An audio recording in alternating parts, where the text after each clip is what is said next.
places you don't talk about at parties. You want me on that wall. You need me on that wall. Keep this frequency clear. And now it's a conspiracy. See, they've made that something that should not be even entertained for a minute. That powerful people might get together and have a plan. Doesn't happen. You're a kook. You're a conspiracy buff. You're watching The Truth is Viral, the only news program on the internet trusted to deliver the truth since 2008. And now, here's your host, Mr. Bobby Powell. Welcome back to The Truth is Viral, live on the Liberty One TV network, the Guerrilla Media Network, G1 NBC, and TTIV Live. My name is Bobby Powell, and folks, we're doing good these days. We're doing really good. And I'd like to say again, it's all thanks to my brother from another mother, Peter T. Santilli. And it's due to you, too, because without your help, I'd be kind of lost, be doing all kinds of things that make you want to pull your hair out, and I've got plenty of experience with that. Trust me, I know what I'm talking about.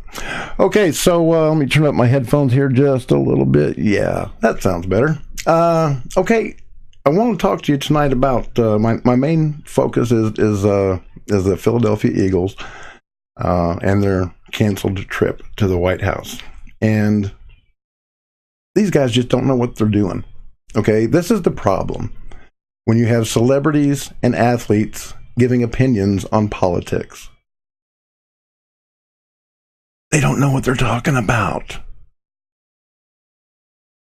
Okay, celebrities, if they went to college at all, it was a liberal arts college, and I'm sure they learned all about women's studies and what to do with transgender folks and all that, and social justice warrioring and all that stuff, but they don't learn history. They don't understand the Constitution. And same with football players. You know, most of them go to college on a football scholarship, and they take the easiest courses that they can take, and they, again, just don't know what they're talking about. So we're going to talk about that in a little bit. And we're going to talk about gun grabbing, too, because they still want to grab your guns. Don't believe them when they say they don't, because they're lying to you.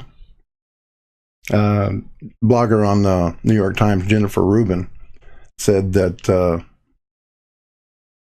limiting the number of access points to a school was, and I quote, madness. Well, just 2 weeks ago, right here in Alpena, Michigan, a school shooting was stopped before it ever happened, thanks to a locked door. So we're going to talk about that. And MSU, what are you guys doing down there? One scandal after another. The doctor that was examining all of the Olympic athletes, female Olympic athletes, you know, he just recently went to prison, and they've got all kinds of sex scandals going on down there at MSU. And doggone it, you say MSU can't get any lower, and MSU says, hold my beer. A physics professor was arrested for having Congress with his basset hound. I don't know what they're teaching down there at MSU, but go Spartans. Okay. And we're going to also talk about Michigan voting on legalizing marijuana for recreational use. And there's a Libertarian Senate candidate by the name of Brian Ellison here in Michigan who was also arrested for protesting police shootings. And we'll talk about Brian, too. But first, before we get to any of that, I want to bring you up to speed on the latest headlines. And this is really something, folks. Okay, this is coming to you from the Free Beacon. Iran admits to facilitating 9/11 terror attacks. Top Iranian official admits for the first time that Iran aided al-Qaeda terrorists. Iranian officials, in a first, have admitted to facilitating the 9/11 terrorist attacks in the U.S. by secretly aiding the free travel of al-Qaeda operatives who eventually went on to fly commercial airliners into the Twin Towers in New York City, according to new remarks from a senior Iranian official. Mohammad Javad Larijani, an international affairs assistant in the Iranian judiciary, disclosed in Farsi language remarks broadcast on Iran's state-controlled television that Iranian intelligence officials secretly helped provide the al-Qaeda attackers with passage and gave them refuge in the Islamic Republic, according to an English translation published by Al Arabiya. Our government agreed not to stamp the passports of some of them because they were on transit flights for 2 hours, and they were resuming their flights without having their passports stamped. However, their movements were under the complete supervision of Iranian intelligence, Larijani was quoted as saying. The remarks represent the first time senior Iranian officials have publicly admitted to aiding al-Qaeda and playing a direct role in facilitating the 9/11 attacks. The United States government has long accused Iran of playing a role in the attacks and even fined the Islamic Republic billions of dollars as a result, which was promptly given back by Barack Hussein Obama. The 9/11 Commission, assembled to investigate the attacks, concluded that Iran played a role in facilitating the al-Qaeda terrorists. Larijani admitted that Iranian officials did not stamp the passports of the al-Qaeda militants in order to obfuscate their movements and prevent detection by foreign governments. Al-Qaeda operatives were also given safe refuge in Iran. Larijani was quoted as saying that the Americans took this as evidence of Iran's cooperation with al-Qaeda and viewed the passage of an airline through Iran's airspace, which had one of the pilots who carried out the attacks and a Hezbollah military leader sitting next to him on board, as evidence of direct cooperation with al-Qaeda through the Lebanese Hezbollah. Now, folks, we know that Iran and Hezbollah are linked at the core. It was Hezbollah that blew up 241 of my brothers in Lebanon. And no, they don't get a pass. Ever.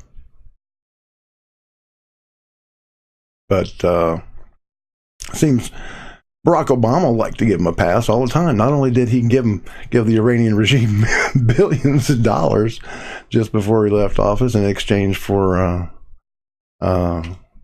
nothing, basically. The Iran nuclear deal, which is now gone by the wayside. He also ran interference with the Drug Enforcement Administration, forcing them to put on the back burner an investigation into Hezbollah drug dealing in the United States. So there's going to be more news coming out on that, I am sure. And we're going to keep a close eye on that. Because, as far as I'm concerned, that's treason.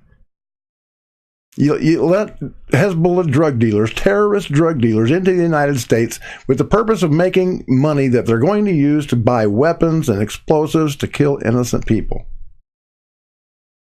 Well, Barack Obama didn't have any problem arming ISIS either, so I don't know what his big deal is. So yeah, we're going to talk about all that, and later on in the hour, I'm going to start taking your comments. So please feel free to comment on anything that I am talking about on any one of the 10 pages that we're streaming live on right now, and we will. I will check out your comments, and if I can, give you an answer. Okay, so yeah, tonight's show. Let me get this up there. The NFL kneelers are dissing black heroes. So yeah, when Colin Kaepernick decides that he wants to get down on one knee and protest police killings in the United States, well, that's his right. He has that right. But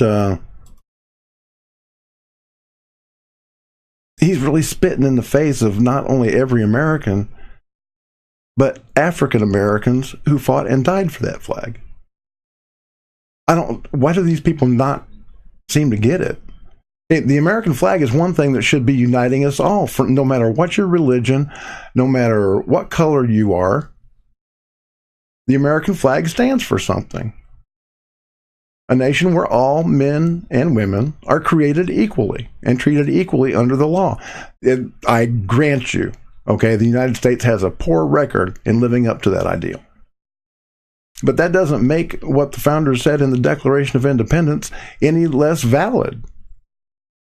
Everybody is created equally by Almighty God, and they should be treated equally under the law. And the symbol of that, the secular symbol of that, is the United States flag and our national anthem. And they're just spitting on it. Let's take a look at this Yahoo page here. I'd like to check that out real quick. Okay, here we go. It asks the question, do athletes have the right to protest on the field? And according to the survey that they did, voters indicated by a 53 to 43 margin that professional athletes do indeed have the right to protest on the playing field. The question of whether a protest is at the appropriate time is one objection that opponents raise. This question fractures sharply along party lines. 82% of Democrats say that the players have the right to protest, while 81% of Republicans say that they do not. And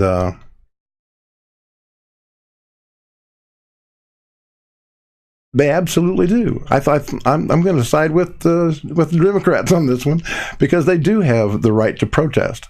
But doggone it, they're just doing it at the wrong time. So let's see what the NFL has to say about this when the Eagles were disinvited to attend the White House when they decided that they were going to show up with a mascot and just a couple of players instead of the whole team. Dan, I was actually about to leave for my flight. I was heading down to D.C., and as I was turning my computer off here, we got the notice from the White House, a statement from the White House saying the Philadelphia Eagles are, quote, unable to come to the White House with their full team to be celebrated tomorrow. They disagree with their president because he insists that they should proudly stand for the national anthem, hand on heart, in honor of the great men and women of our military and the people of our country. The Eagles wanted to send a smaller delegation, but the 1,000 fans planning to attend the event deserve better. Those fans are still invited to the White House to be part of a different type of ceremony, one that will honor our great country, pay tribute to the heroes who fight to protect it, and loudly and proudly play the national anthem. I will be there at 3 o'clock p.m. with the United States Marine Band and the United States Army Chorus to celebrate America. And that would be the president, Donald Trump. That is a statement directly from him. Now, let me fill in some background for you here, because this is information that we were mining this evening. The Eagles did make that decision that Trump talks about in that statement to send a smaller delegation. What happened was they had conversations amongst their players and their staff the last couple of weeks. There were a lot of ideas being kicked around. Some players said, well, we can all go down as a team. Certain guys can go to the White House. Other guys can go do some things maybe in the community or meet with lawmakers. Or other guys can go sightsee, but still make it a team trip, even though not everyone would go to the White House. That was one idea being kicked around. In the end, Jeff Lurie decided that he didn't want to make it a sideshow and wanted to keep this contingent really small. I did not get an exact number, but I was told it wasn't 20, it wasn't 10, it was going to be less than that. Obviously, that decision by the team and by Jeffrey Lurie did not please Donald Trump and the White House. Yeah, it didn't please me either. The Super Bowl champions are supposed to be representing the best of America, and yet they bring in this goodness gracious, the politics into it, and we just don't need it. There we go. I need to find it. There, it's gone. Okay, now after a great patriotic celebration at the White House, minus the Super Bowl champions, Philadelphia Eagles, April Ryan got up into Sarah Sanders' face, and she had a question to ask. Let's check this out. Last question, Stephen. About police-involved shootings. Stephen. Is the president aware that this is Sorry, about Stephen, police-involved shootings and not about disrespecting the flag? Is the president aware Stephen, of that, Sarah? if you could go I ahead. understand you're going to Stephen, but I'm asking: there's an underlying issue, and it just keeps going about disrespect of the flag and soldiers. There are black and brown soldiers that fight in the military as well, who feel that taking a knee, bringing attention to police-involved shootings is something that this White House should deal with. Is the president aware that taking the knee is about police-involved shootings? The president has made his position crystal clear, and that it's about. I let you rudely interrupt me and your colleague. I'm going to ask that you allow me to finish my answer. I would be happy to answer it if you would stop talking long enough to let me do that. The president has made his position crystal clear on this topic. He feels strongly that standing for our national anthem is something that we should do, something that matters to what makes our country special and unique and what sets us apart. He's not going to waver on that, and he's not going to apologize for it. And frankly, more than 70% of Americans agree with him on that matter. If you go back to what the original intent was, this has been made a political argument of which the president is not going to back down from, and he's been clear on it. Stephen, last question. Okay, yeah, she just wouldn't shut up either. April Ryan, she just kept on at it and at it and at it, and she just would not let it go.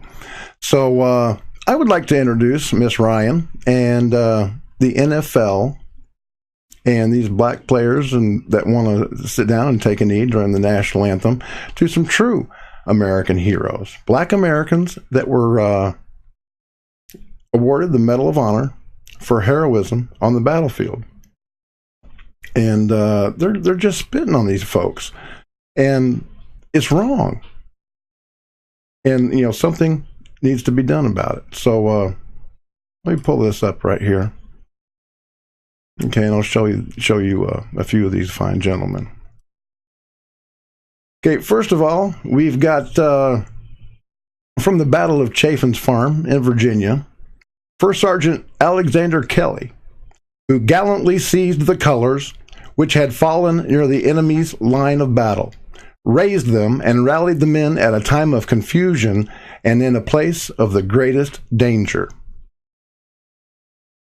And then we've got Sergeant Major Christian Fleetwood, who seized the colors after 2 color bearers had been shot down and bore them nobly through the fight. These are their Medal of Honor award citations that I'm reading, folks. From the Battle of Honey Hill in South Carolina, Corporal Andrew Jackson Smith, what a name, saved his regimental colors after the color bearer was killed during a bloody charge called the Battle of Honey Hill in South Carolina. From the Battle of Fort Wagner, Morris Island, South Carolina, Sergeant William Carney grabbed the flag, led the way to the parapet, and planted the colors thereon. When the troops fell back, he brought off the flag under a fierce fire in which he was twice severely wounded. These are the men that the NFL is spitting on. These are the men that Colin Kaepernick doesn't care about. These are the men that liberal pundits like April Ryan, and let's make no mistake, she's a pundit, she's not a reporter. She just has to interject her opinion in everything that she does. But these men, and 89 more like them, were heroes. 25 African Americans were awarded the Medal of Honor for heroism in the Civil War. 18 in the Indian Wars. 6 in the Spanish-American Wars, 2 in World War I, 7 in World War II, 2 in Korea, and 20 in Vietnam. Why don't we take a look at some of these men? Let me pull this up for you. This is really something. You're going to enjoy this. I'm going to give you a little bit of history. My wife always said I should be a history teacher. Well, here we go. 80, how many we got here? All total, this is from Wikipedia. Okay. Out of the 3,470 Medals of Honor awarded as of June 2015, 90 have been awarded to 89 different African American recipients. And I already read some of the citations for some of them, but there are others here that I didn't have pictures for. But the citations, oh my gosh, they're just absolutely brave. James Bronson took command of his company, all of the officers having been killed or wounded, and gallantly led it. William Brown remained steadfast at his post and performed his duties in the Powder Division throughout the furious action, which resulted in the surrender of the prized rebel ram Tennessee and in the damaging and destruction of batteries at Fort Morgan. Decatur Dorsey planted his colors on the Confederate works in advance of his regiment, and when the regiment was driven back to the Union works, he carried the colors there and bravely rallied the men. Are we getting a sense of something, a common thread here, folks? Most of these Medal of Honor citations were for these brave black soldiers that were carrying the colors that Colin Kaepernick and April Ryan and all of the kneelers are disrespecting. James Darrell Gardner rushed in advance of his brigade, shot a rebel officer who was on the parapet rallying his men, and then ran him through with a bayonet. Alfred B. Hilton, when the regimental color bearer fell, this soldier seized the colors and carried them forward together with the national standard until disabled at the enemy's inner line. Milton Holland, at the Battle of Chaffin's Farm, Virginia, took command of Company C after all of the officers had been killed or wounded and gallantly led it. Miles James, in the same battle from the 36th United States Colored Infantry Regiment, having had his arm mutilated, making immediate amputation necessary, he loaded and discharged his piece with one hand and urged his men forward. This was within 30 yards of the enemy's works. John Henry Lawson. He was a naval soldier. I guess you could call him a Marine. Although wounded in the leg and thrown violently against the side of his ship, when an enemy shell killed or wounded the six-man crew, Lawson, upon regaining his composure, promptly returned to his station and, although urged to go below for treatment, steadfastly continued at his duties. Robert Penn took command of his company after all the officers had been killed or wounded and gallantly led it in battle. Edward Radcliffe commanded and gallantly led his company after the commanding officer had been killed, was the first enlisted man to enter the enemy's works. And Charles Veal, private, 4th U.S. Colored Infantry at the Battle of Chaffin's Farm, seized the national colors after 2 color bearers had been shot down close to the enemy works and bore them through the remainder of the battle.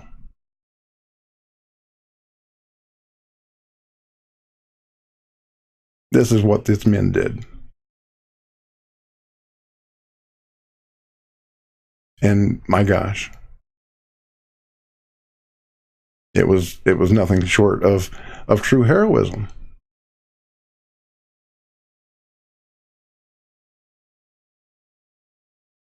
And these people get on their knee to protest cop killings.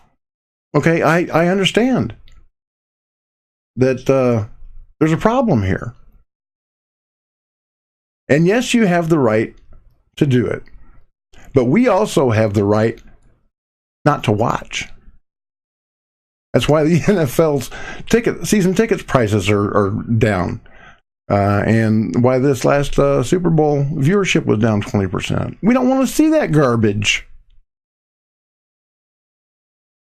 I'm sick and tired of these entitled millionaires who have the best of everything that this country has to offer, spitting in the face of the country that gave it to them, or made it possible for them to earn their positions. Not only are they spitting in the face of every soldier that has ever been brought home under that flag, they are specifically spitting in the faces of these brave black American heroes that were awarded the Medal of Honor, 89 of them. One of them won it twice.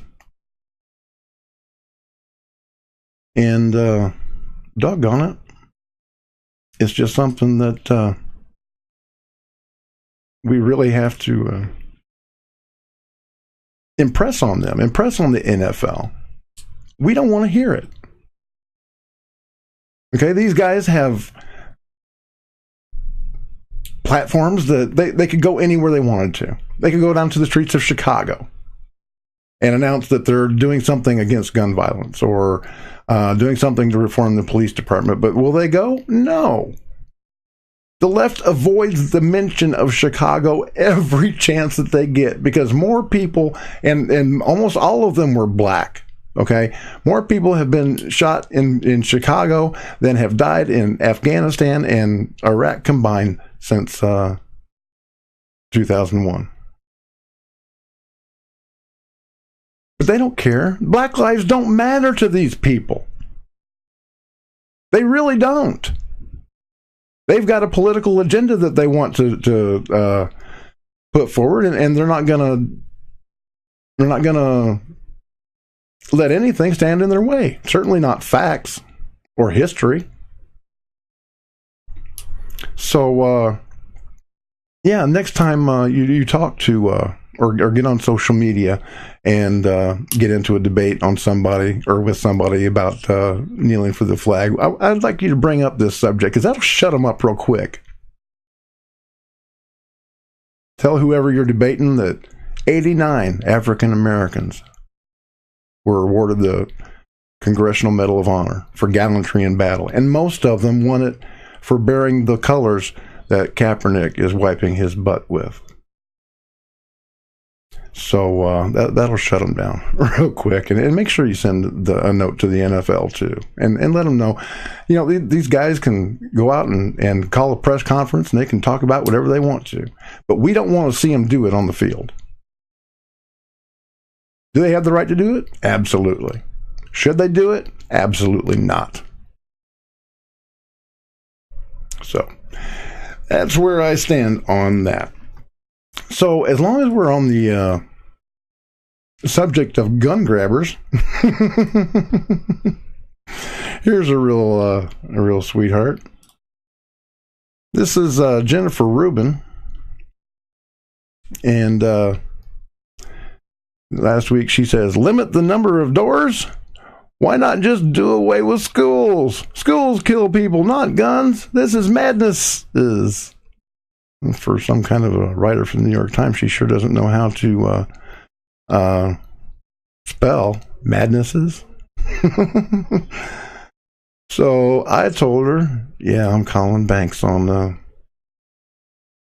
Twitter. And I guess they don't like it when you get in a fight with Chelsea Clinton. So I told her that not only should the number of entrances be limited, but they should also be locked during school hours, because this saved children of Ella White Elementary School right here in Alpena, Michigan, a few weeks ago from a man with a gun who could not get inside. I think you are the one that's mad. And this is the story that I'm talking about at Ella White Elementary School right here in Alpena, Michigan, my town. A forensic artist is assisting with the investigation, and a sketch of the subject will be released once it's completed. We're asking the public to contact the Alpena Police Department if they can provide any information that would assist in this investigation. Seems that the school went into a full lockdown because of an intruder on the school grounds. He had a gun. People saw him with a gun, but the doors were locked, and they did not let him inside. And I think that's really important, because doggone it, if you can't get inside, then you can't kill any kids. And this is the guy that they're looking for. Alpena police said that the man that was brandishing the handguns on the grounds of Ella White School remains at large. The teacher spotted the suspect and immediately called 911. He took off on foot and was last seen headed towards Blair Street. He is described as an older man with darker, scruffy facial hair, bushy eyebrows, and a larger nose. He's possibly in his mid-50s and weighs approximately 200 pounds. He was last seen wearing a bluish-colored hoodie-type jacket. So, yeah, this guy is a bad guy. If you know him, if you live in Alpena, if you live in Michigan,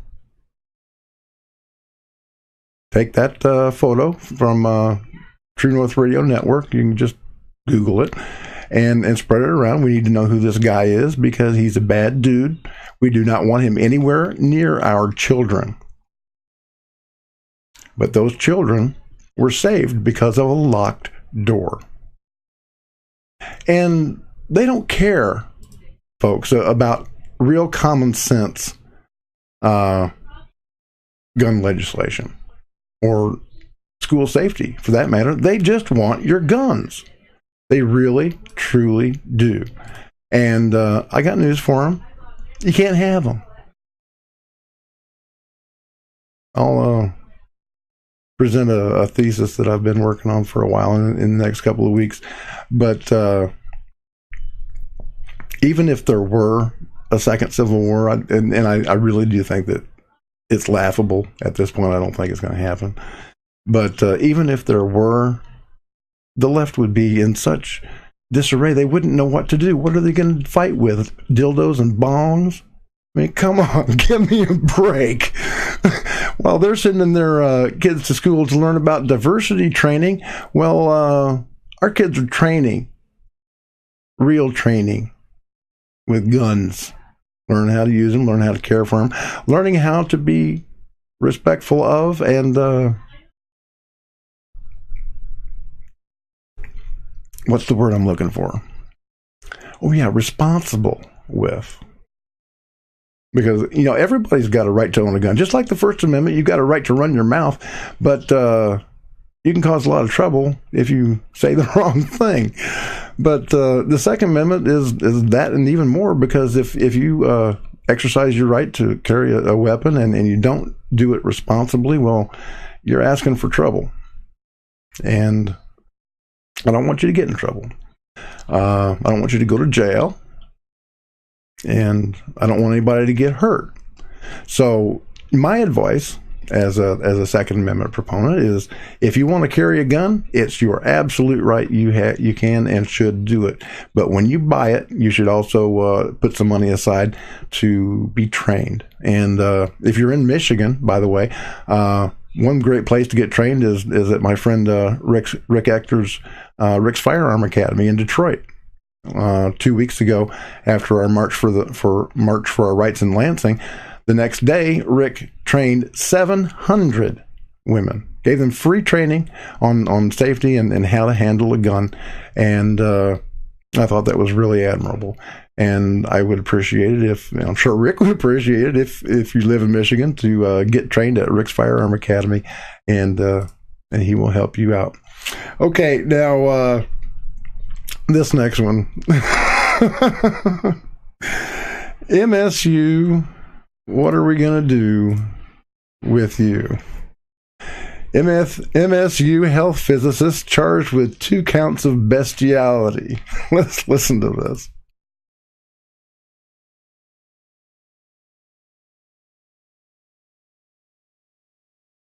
Okay, come on.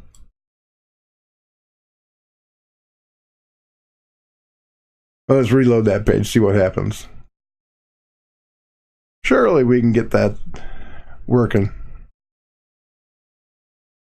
Okay, here we go. No, I don't care. You're not going to put an advertisement on my show. I'm not getting paid, so neither are you. I don't care if your cruise is only $149 a month. It's small. It's really tiny. Michigan State University tonight, a scientist charged with bestiality. Health physicist Joseph Hattie is accused of sexually abusing a dog. 7 Action News reporter Brian Abel is in East Lansing tonight with Hattie's role at the university. Brian. The 51-year-old was a safety expert in radiation, likely checking the labs here at MSU as well as the satellite facilities. But he's been suspended by MSU ever since the university learned of allegations of sexual abuse with an animal. Joe Hattie is not available. No answer on the Michigan State University office phone of Joseph Hattie. The health physicist was in custody of Ingham County sheriffs after his sodomy arrest for allegedly sexually abusing a basset hound. He was released after his Monday arraignment. No answer at Hattie's Holt home either. Attorney General Bill Schuette's office says sometime between January and March of this year, Hattie committed bestiality. The dog did not belong to MSU and was taken and is being housed by Ingham County Animal Control, who are also the lead investigators.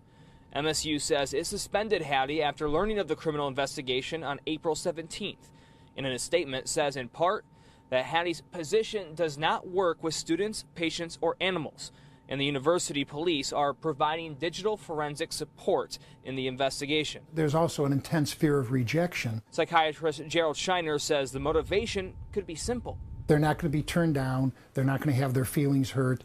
No one's going to. Their partner is not going to make fun of them. Wow.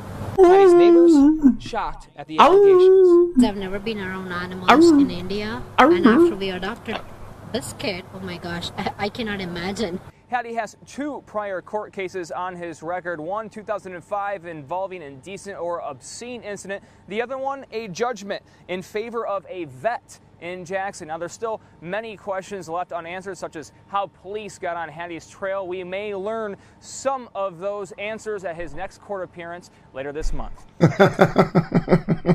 I'm sorry, but folks, it just gets better.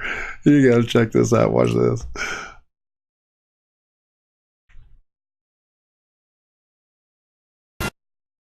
No, I'm not going to listen to your advertisement. Never mind. Yeah, but the news crew was chasing him down.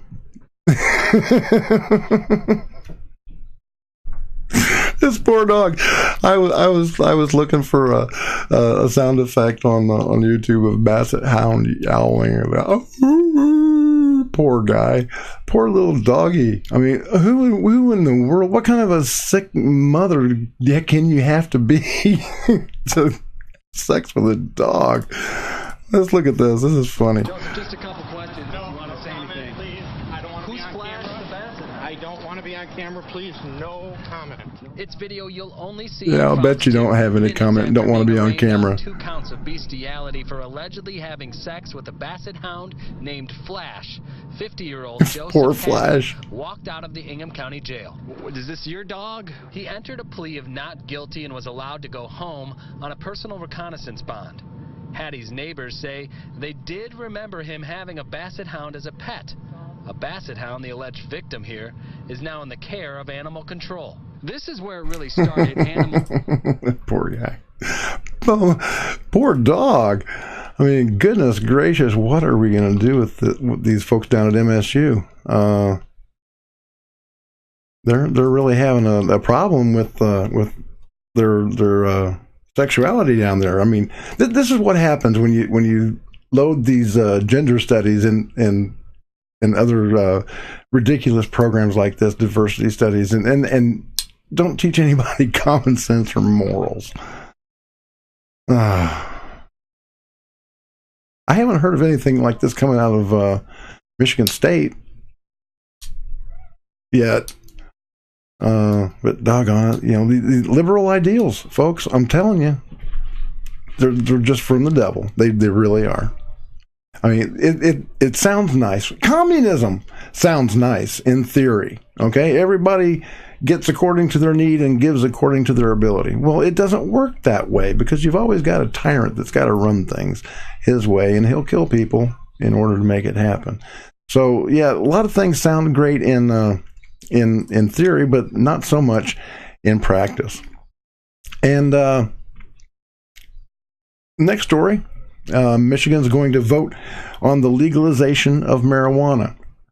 The Michigan legislature just the other day decided not to take up the issue in-house. They could have passed a law and amended it as necessary. But the Republicans decided that that wasn't a good idea because you know how Republicans are. They don't like marijuana. And as a libertarian, I really couldn't care one way or another what a person puts in their bodies. It's up to them, you know, just so long as they're not infringing on my life, liberty, or pursuit of happiness. And, you know, like 35,000 people die every year as a result of drunk driving accidents. And I have yet to find any statistics of people dying from marijuana. I'm sure that there are some, but can't really find any. But let's look at this story here. It said Lansing lawmakers did not approve the marijuana legalization ballot initiative by a Tuesday deadline, instead sending the issue to the ballot for voters to decide on. There's simply not enough support in the chamber to pass this right now, said House Speaker Tom Leonard and Republican DeWitt as the House concluded its session Tuesday without taking the matter up. The voters are going to have to decide. Okay, well, that sounds great in theory, but I believe that the Republicans have shot themselves in the foot. Because instead of taking it up in the House and in the Senate and just going ahead to legalize it, well, now come November, every couch potato Democrat that wants to legalize marijuana is going to go to the polls for that one issue, and they're going to pull the tab for Democrats. So that could end up hurting Republicans in the state of Michigan, and doggone it, that really wasn't a bright thing to do, because, you know, one way or another, it's going to get passed.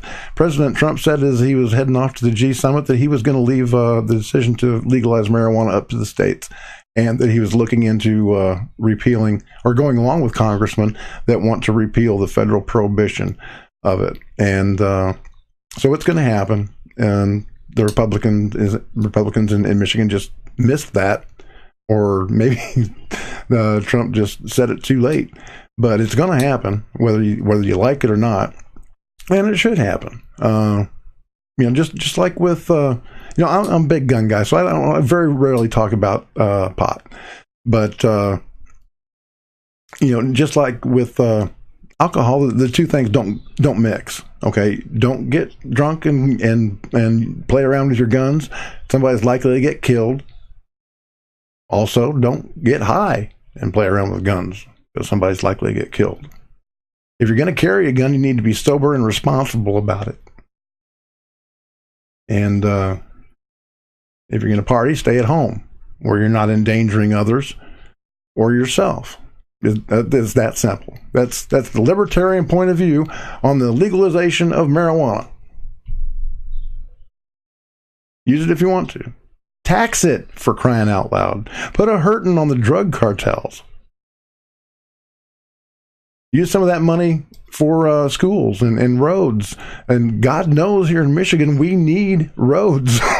Our roads are terrible. I mean, we've got potholes the size of a bathtub in some places, and it's just really bad. And we're running out of money to fix them. Right now, I have a hole in my in the street in front of my house.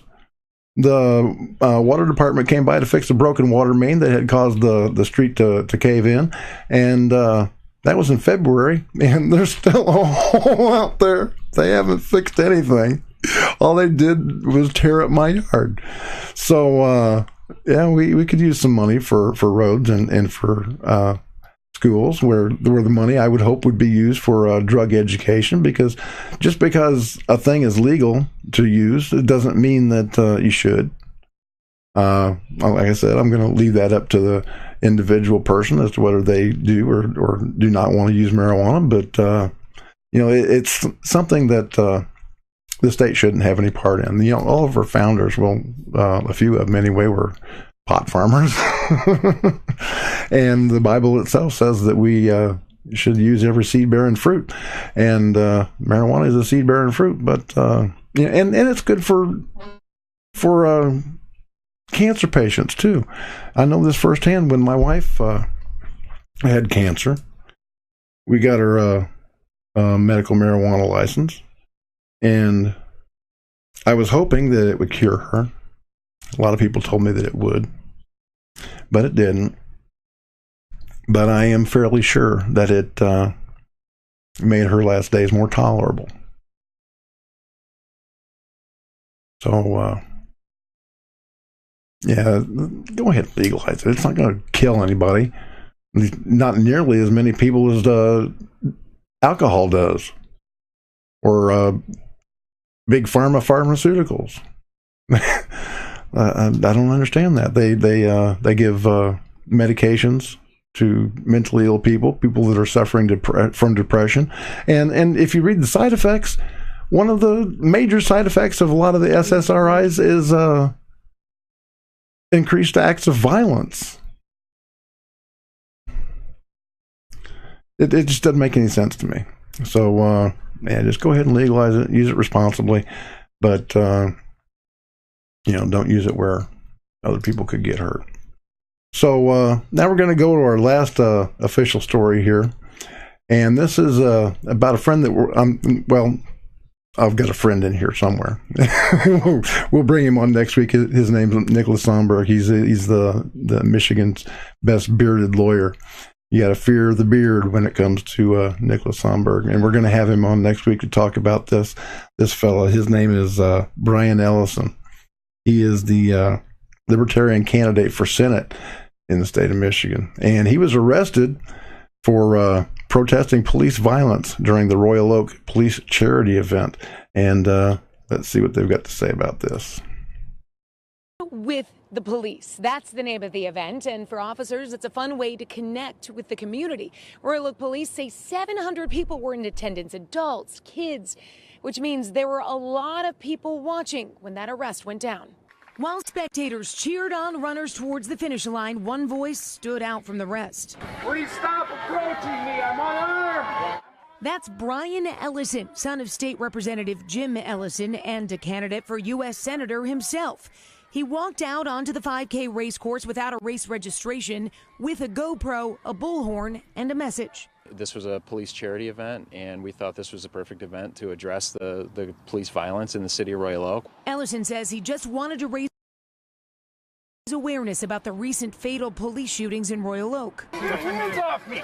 I didn't do anything! I didn't do anything! We weren't trying to really disrupt the event. We just wanted the people that were here to realize that, it could be their kids next. Ellison's campaign staff rolled on Facebook Live during the entire arrest. But Jacqueline, she doesn't want your vote. For her, this isn't about politics. He was a really big part of my life. She's here because of her cousin Antonio Gordon. Less than a year ago, he got married to a woman he'd known since middle school. In April, he was fatally shot by police while in line at a White Castle. He's 28 years old. I have a grandparent who fought cancer and he's still alive. Doesn't have a voice box, can't even speak, and he was shot and killed. 28 years old. People, they don't care until it happens to them. I want people to be aware, and I want justice for him. And so we just want to bring awareness to this. This is happening in our community. This is a problem, and this needs to be changed. Royal Oak Police say that everyone has a right to a peaceful protest, but they believe Ellison came specifically to create a disruption at a public event. They say Ellison violated 2 city ordinances, so he's been charged with 2 misdemeanors. In Royal Oak, Jennifer Ann Wilson, 7 Action News. Yeah, so Mr. Ellison's in a little bit of trouble. And my friend Nicholas Sonberg, Michigan's #1 bearded attorney, is going to be defending him, and we're going to have Nicholas on next week, and we'll talk to him about that. And I'd like to also talk to Nicholas about this. I'm not so sure about this. This is the same guy.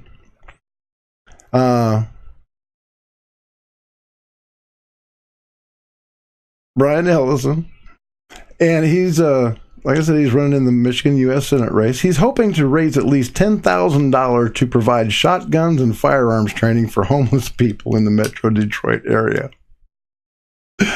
Brian Ellison, who has filed to run as a Libertarian against sitting Democratic U.S. Senator Debbie Stabenow, announced a plan to arm the homeless last week.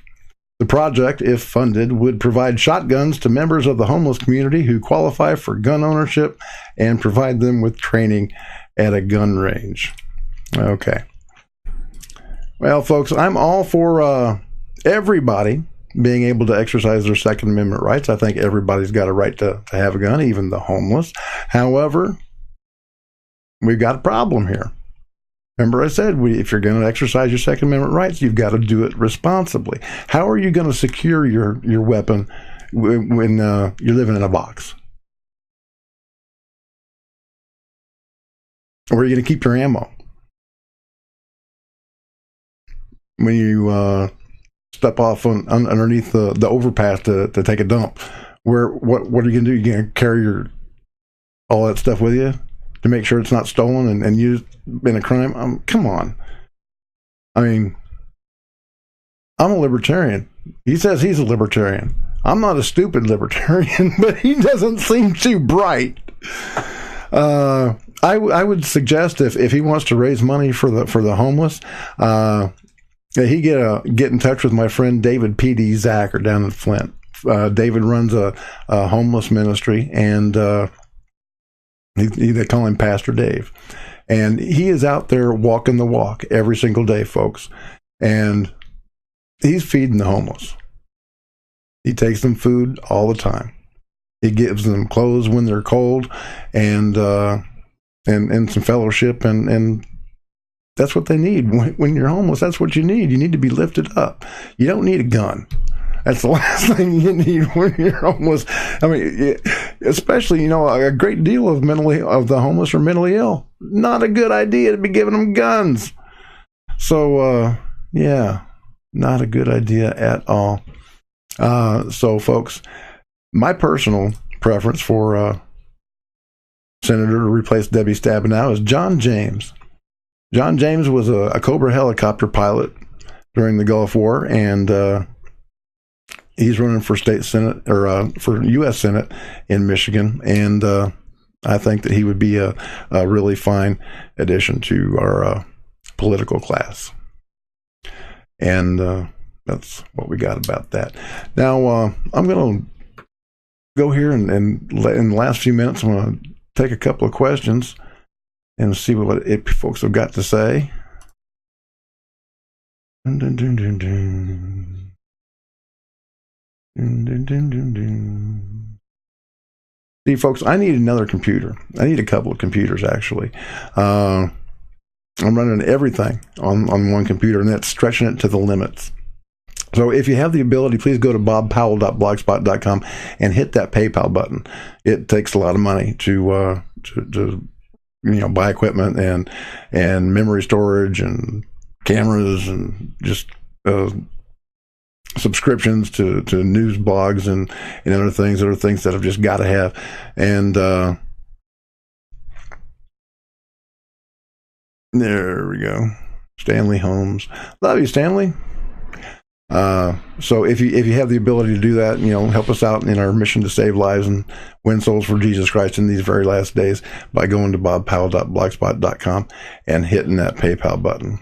I'm not finding any chats under the Truth is Viral tab. So what I want to do is go ahead and close out the show by remembering this gentleman, Charles Krauthammer.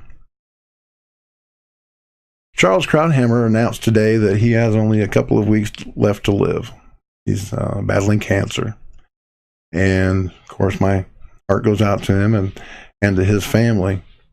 But Charles is a unique individual. He's one of the great voices of conservatism in the United States. And, of course, he was a frequent Fox contributor. And Charles had broken his neck in a diving accident when he was just a kid, just in his 20s, and been in a wheelchair for the rest of his life. But you'd never know it. He appeared on Fox all the time, and I didn't even know until a couple of years ago because they never showed his wheelchair. But Charles Krauthammer had one of the greatest conservative minds that I've encountered. in my 54 years on the planet, and the United States is going to be a sad place without him. Okay, this last minute, let me oh gosh, come on, give me a break. In this last minute, I was going to go to Twitter and look at this stuff, and boy, David old hog. Let's bring it. He's the first thing I see, and I just don't like that at all. So let's see what he's got to say, though. He says, fireworks shouldn't be triggering my friend's PTSD. It's time that all Americans become universally triggered. Give me a break. You know what he did just a little bit ago? This is great. Okay. Here we go. Yeah. Seems that Publix, where David staged his die-in a couple weeks ago, has decided that they're not going to put up with his extortion anymore, and their political arm, a lobbying group that receives almost all of its funding from Publix, is actively supporting self-described proud NRA sellout and Florida gubernatorial candidate Adam Putnam. So David Hogg asked, do we need to have another die-in? I told him, haven't you had enough? Stubborn I get. I'm stubborn, but there comes a time when you got to call it quits. And I told Publix, don't give in to this extortionist. The, quote, young people don't shop at your store. Their parents, the grown-ups, do. And the adults support the Second Amendment. And yes, we do, folks. Oh, here's a great little thing that just broke. Dianne Feinstein, one of her aides, was arrested for leaking classified information today. And two of them. There's two of them. They're on her staff that were leaking classified information. One's been arrested, and the other one is about to. And yeah, they're about done. These arrests that we're seeing is great. Folks, I want to thank everybody for watching The Truth is Viral. As I said, I depend on you to save lives and win souls for Christ in these very last days, and I really do need your help to keep going. And all you do is go to bobpowell.blogspot.com, hit that PayPal button on the right side of the screen, and I will continue to do my best to bring you the news that the mainstream media either lies about, spins, or just flat out ignores. And we'll try to get some funny stuff in there every now and then too. So I want to thank you for watching The Truth is Viral. My name is Bob Powell, and as always, God bless, Semper Fi, and hoorah. I'll see you next week at 9 o'clock on the Liberty One Television Network. Thank you for watching The Truth is Viral with your host, Bobby Powell. Make sure to follow The Apocalypse on Twitter at The Truth is Viral. Like The Truth is Viral on Facebook, and if you can, please remember to donate to the cause via PayPal at www.bobpowell.blogspot.com.